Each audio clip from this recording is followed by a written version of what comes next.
baba at inikot ang dalawang tali na magkasalungat sa ating likod. Ibalik ang tali sa harapan at italo ito na mahigpit ng naayon sa inyo.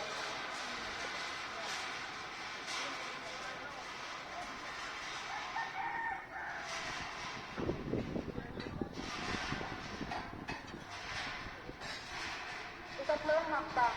Hilahin ang tali sa bandang loob at itali ng komportable ng naayon sa inyo sa bandang harapan.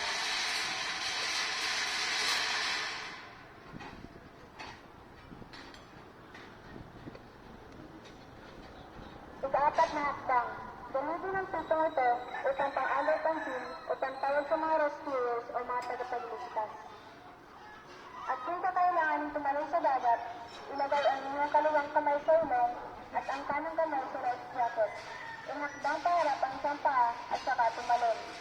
Ang paa ang mauna sa pagtalon sa dagat.